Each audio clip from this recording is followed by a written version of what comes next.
Martin Chuzzlewit was 85 years old, and not in the best of health.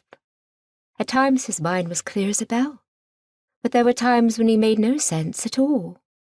He'd been a butler at the Manor House for more than 60 years, long before the Earl of Wellsborough's daughter, Lady Elizabeth Hartley Compton, was born. Martin took his job quite seriously. But these days, what with the constant climbing of stairs and the ever-present hazards of wartime England, his duties often became too much for him, and he could wander off to his room for a lengthy nap. Therefore, when he had failed to turn up at the appointed time for the midday meal that fateful day, at first no one was particularly concerned. Violet, busy at the stove as usual, did her best to mangle whatever provisions could be scrounged from the measly offerings of rationed foods. Cooking in wartime England was a challenge for the best of cooks. Violet was not the best of cooks. Elizabeth sat at the large kitchen table that had been scrubbed smooth by generations of housemaids, and anxiously scanned the newspaper for the latest accounts of the Allied invasion, which had occurred 3 days earlier.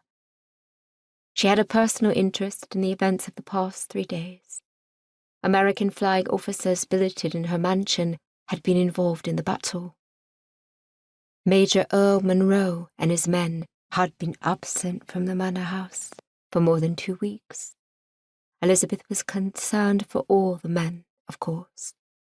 Her concern for the handsome Major, however, bordered on terror.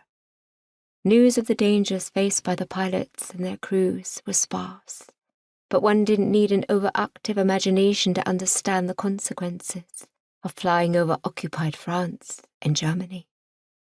Her calls to the American base had been met with polite but firm reminders that information to the general public was restricted. Since she could hardly reveal the fact that she was madly in love with the Major, and therefore could hardly be considered general public, she was forced to bite her tongue and go back to the interminable waiting that so many British women endured these days. If only Earl were not in the middle of a lengthy divorce, if only she were not the lady of the manor and expected to conduct herself with decorum, if only this damn war would finally end and put everyone out of their misery, life would once more be bearable.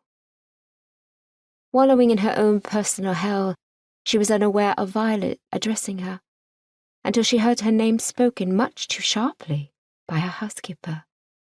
"Lizzie, for goodness sake, have you gone deaf?" Elizabeth raised her head and frowned at Violet, who stood with her head tilted to one side, looking like an angry robin defending its nest. "I beg your pardon?" "I've spoken to you 3 times, and you haven't heard a blinking word I said."